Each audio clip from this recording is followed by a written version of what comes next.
खुदा हुआ। तू ही राम है, तू रहीम है, तू करीम कृष्ण खुदा हुआ। ये वाहिगुरु तू यीशु मसीह, हर नाम में तू समा रहा।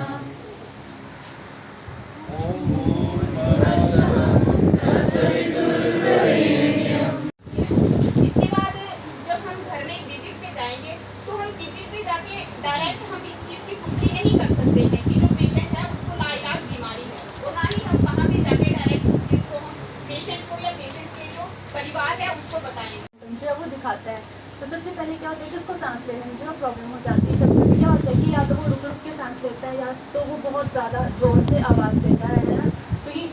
सांस लेता है। ये क्यों होता है? क्योंकि कभी कभी क्या होता है कि जो लंग्स होते हैं हमारे, उनमें जो है वो खून भर जाता है, जिसकी वजह से जो है वो सांस लेने में प्रॉब्लम होती है। नेक्स्ट आता है कंफ्यूजन, मतलब वो जो है वो भ्रम में रहता है, उसको ज़्यादा जो है वो एंग्जाइटी होती है, या फिर जो है वो हेलुसिनेशंस होते हैं। हेलुसिनेशंस क्या होते हैं कि उसको जो है वो जो मतलब उसको आवाज़ें आएंगी या फिर कोई जो वो दिखाई देगा। खाना हाँ, कई होते हैं खाना ज़्यादा खाते हैं और कई जो होते हैं कम खाते हैं। इसमें होता है वो निगलने की प्रॉब्लम होती है, और उसके बाद होता है कि वो सुस्त हो जाता है, और जो एक्टिविटी वो नॉर्मली कर रहा होता है उस टाइम वो नॉर्मली नहीं कर पाता है, और उसके हाथ पाँव जो होते हैं वो ठंडे होकर जाते हैं, और उसके सांस लेने का जो तरीका होता है उसमें बन जाता है, या तो वो ज़्यादा हाथ से आपको सांस लेता है, इससे ज़्यादा फास्ट सांस लेता है। नेक्स्ट जो है डॉक्टर से मरीज द्वारा ली गई सभी दवाई जांच और पता करें कि कोई गैर महत्वपूर्ण दवाई बंद की जा सकती है, कि मतलब उनको बोलना कि पहले वालों की जो भी कोई दवाई जो सही उसमें नहीं आती है उसको बंद करवा देना। उनको साथ में ये भी बोलना कि डॉक्टर की दवाई लेनी है सबसे अच्छा तरीका, अपनी मर्जी से दवाई नहीं लेनी, और इंट्रामस्कुलर और इंट्रावेनस मार्गों से दवा देने के बजाय मना करना कि बिना डॉक्टर के अपने दवाई कोई भी इंजेक्शन नहीं लेनी, और उनकी नियमित समीक्षा करना जरूरी है कि उनकी नियमित देखभाल के लिए बंदा आता कि नहीं आता वो भी चाहिए। लक्षणों को नियंत्रित करने के लिए गैर औषधीय तरीके का चयन करना है। दर्द पर नियंत्रण करने के लिए डॉक्टर से चर्चा के बाद ही पेशेंट को दर्द की दवाई देनी है। मरीजों में बिस्तर पर केयर करने की जो संभावना पेशेंट होती है बिस्तर से ले सकते हैं, तो देखभाल करने के लिए उनके घर वालों को बताना है कि मरीज को कैसे साफ सुथरा रखना है। को सहारा देना। तो जैसे कि जब कोई मरीज़ होता है तो खुद परेशानी में होता ही है, वो तो कई बार ऐसे मरीज होते हैं जो बता भी नहीं सकते वो कितनी परेशानी में है,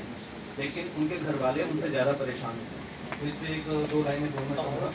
वो अगर पूछ ले हमसे कि तुम्हें क्या गम है, वो अगर पूछ गम है हमें क्या गम है, अगर वो पूछ ले हमसे, तो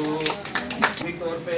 और सामाजिक तौर पे उनकी ज़रूरतों को पूरा करने की कोशिश करना है। अगर जैसे धार्मिक तौर पे अगर समाज में उनकी हो रही है, जैसे कोई फंक्शन हो रहा है या कोई ऐसी अच्छी चीज़ें बता सकते हैं ताकि वो खुश रहें। और इसके अलावा आप अपने डॉक्टर की मदद ले सकते हैं, अगर उनको कोई डॉक्टर के परामर्श की ज़रूरत है या उनको किसी कोई प्रॉब्लम है जिसको डॉक्टर की मदद से दूर किया जा सकता है, तो डॉक्टर की मदद ले सकते हैं। धन्यवाद। अब आगे मैं संदीप सर को बुलाऊँगा। मरीज की मृत्यु के बाद उसका जो पैलिएटिव देखभाल है वो खत्म नहीं होती है, हमें उसको उसके परिवार को भी सपोर्ट करना है। ये परिवार के लिए शौक पैदा समर्थन के रूप में मरीज की मृत्यु के बाद भी जारी रहता है। मृत्यु के बाद परिवार से मिलने जाएँ। हम अपने लेवल पे ये कर सकते हैं कि जो वहाँ की आशा है या कुछ जो इम्पोर्टेंट लोग हैं उनको एक पर्टिकुलर इंटरवल के लिए, जैसे जो हमारे यहाँ जो रीति रिवाज है उनके हिसाब से, जैसे 13 दिन के बाद कुछ मनाते हैं या 2 महीने के बाद या 3 महीने के बाद हम एक पर्टिकुलर इंटरवल पे वो आशा वहाँ जाए, उनसे मिले जुले, या हम और जो लोग हैं वर्कर हैं या सुपरवाइजर हैं या हम हैं हम मिले जा सकते हैं, और एक अपने ही लेवल पे उनको एक दिलासा तो नहीं बोल सकते, लेकिन अपने ही लेवल पे उनके जो स्थिति है उसको एक पॉजिटिव करने की हम जरूर करें। मृत्यु के बाद परिवार को कुछ ह्यूमैनिटरी सहायता की जरूरत होती है। हमें सब पता है कि मॉरल सपोर्ट की बड़ी ज़्यादा जरूरत होती है, चाहे वो अमीर लोग हैं चाहे गरीब हैं चाहे किसी तरीके से हैं, उनके मॉरल सपोर्ट की बहुत ज़्यादा जरूरत होती है, तो हम वो उनको प्रोवाइड करवा सकते हैं। और सबसे बड़ी बात है कि हम एक चीज़ देखते हैं कि जो लोग कुछ लोग जैसे गंभीर बीमारी समझते हैं, financial they are not sound, तो हम ये कर सकते हैं। और उनको सबसे बड़ी ये चिंता होती है कि जो परिवार को कमाने वाला है या इंपॉर्टेंट पर्सन है वो चला गया, अब हम अपनी लाइवलीहुड ब्रेड एंड बटर कैसे करेंगे, तो इसमें हम ये कर सकते हैं कि उनको काउंसलर या फिर हमारा काउंसलर या किसी साइकेट्रिस्ट नहीं वो मनोचिकित्सक जो है उनके साथ उनकी कनेक्टिविटी बना सकते हैं, ताकि वो उनको ज़्यादा गाइड कर सकें कि इस क्या बोलते हैं गंभीर स्थिति में या इस शो के समय में आपको कैसे उससे बचना और इससे कैसे जिम्मेदारी पुष्टिकरण के बाद CHO वहाँ पे केयर देने के बाद आशा सुनिश्चित करेगी कि घर में जो भी खुशामद देखभाल दी जा रही है क्या वो रियलिटी में वैसा जो केयर देने वाला पर्सन है वो उसको कर पा रहा है या नहीं, ये उसका मुख्य रोल रहेगा। उसके बाद कि जो भी मेडिसिन उसको दी जा रही है वो टाइमली रेगुलर ली जा रही है या नहीं, अगर नहीं है या भूल गए हैं तो उनको श्योर करें कि आप उसको जो भी मेडिसिन है वो टाइम से दें। और आशा वर्कर एक और चीज़ को विजिट करेगी क्योंकि वो टाइम टू टाइम जाती रहेगी ना, उसको फील्ड में जाना पड़ेगा, वो टाइम टू टाइम जाके वो विजिट करती रहेगी कि कहीं इसकी कंडीशन ज़्यादा खराब तो नहीं होगी है। अगर ये तो हो गया नेगेटिव की बात है, और अगर पॉजिटिव हो गया पहले उसको ढाढ़स बताना पड़ता है कि ठीक है अगर हो गया है तो घबराना नहीं है, तेरे परिवार को आगे फैलेना, तो उसके लिए आप क्या क्या कर सकते हो, ठीक है, अपने परिवार को कैसे बचा सकते हैं, अपने आप को कैसे बचा सकते हैं, सरकार आपको क्या सुविधा है, इसके बारे में आपने डिटेल से बताना, ठीक है। तो इसलिए जब भी ICTC के कॉलेज में जाओगे ना तो प्री काउंसलिंग रूम और पोस्ट काउंसलिंग रूम होता है, इधर से एंटर करते हैं, टेस्ट करवाते हैं, पोस्ट काउंसलिंग फिर वापस जो असली जो ICTC का सेंटर्स बने दूसरे स्टैंड अलोन होते हैं नहीं होते, ठीक है। आगे करिएगा नीजोगैस्ट्रिक फीडिंग, तो उसका जो हिंदी में हम बोलते हैं इसको बोलते हैं पोषण मौखिक सेवन।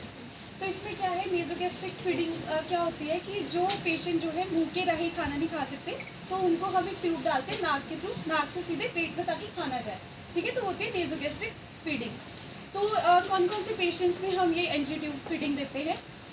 ये हम देते हैं जो मुंह से खाना नहीं खा सकते उनको, कोई कोमा वाला पेशेंट है उसको हम देते हैं, साथ में कोई पेशेंट है जो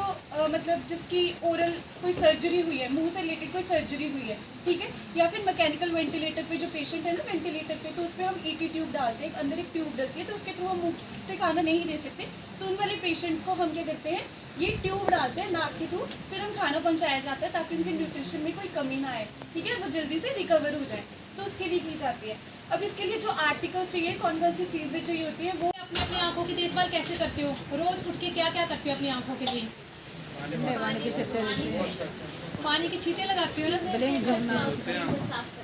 हाँ जी, आँख निकाल के धोते हो? हाँ जी, वो तो मतलब वो हो गया ना प्रोफेशनली वाला। वैसे हम नॉर्मली अपनी आंखों को छींटे लगाते हैं ना, ठीक है, और साफ कर लेते हैं। लेकिन जैसे कि हमारे पास अब मैम ने बताया कि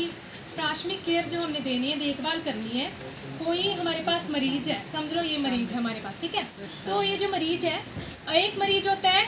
सचेत मतलब कॉन्शियस होता है, और एक होता है असचेत जिसको मतलब अनकॉन्शियस होता है, उसकी वो पूरी की पूरा मतलब जो उसको केयर देता है उस पर ही डिपेंड होता है, ठीक है। तो पहले तो मैं आपको करके बताऊंगी सचेत मरीज की देखभाल, फिर उनके अंदर एक लाइवलीहुड जिंदा दिली, मोस्टली आपने आर्मी फॉर्मेंस को ऐसा देखा होगा, मृत्यु नजदीक है, उनको पता है मर जाना है, लेकिन फिर भी वो उसका बड़ा डर के उसका सामना करते हैं, और वो एक एग्जाम्पल के तौर पर हमारे पास आते हैं। उसका एक प्राइम एग्जाम्पल शायद हमारे हिमाचल प्रदेश से एक परमवीर चक्र विजेता है विक्रम बत्रा जी, ये दिल मांगे मोर, हम सबको पता है। तो ऐसे एग्जाम्पल जो हमें मिलते हैं जिसमें लोगों को पता है कि वो मरने जा रहे हैं, उनका मरना मिलता है, तो उनके हाव भाव चेंज हो जाते हैं, उनका जीवन के प्रति जो सोचने की क्षमता है या जो सोचते हैं जीवन समाज के प्रति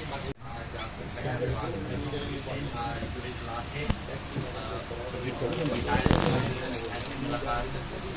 कभी नहीं मैं जैसा भी हो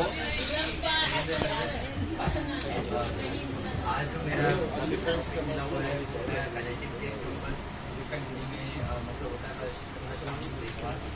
कि जो लोग बेडरिडन तो नहीं बोल सकते, लेकिन जो लोग मृत्यु के लोगों को पता है उनको लाइलाज बीमारी है, उसका कोई निवारण नहीं, और उनको हमने एज ए हेल्थ डिपार्टमेंट हमें कैसे उनका केयर करनी है या उनको कैसे सुविधाएँ प्रोवाइड करवानी है, उसके बारे में मैं आपको बताऊँगा। सबसे पहले मैं आज सर का नाम मैम और आप सब जो मेरे सारे सीनियर्स हैं, PHOs, जो हमारे कलीग्स हैं, सारे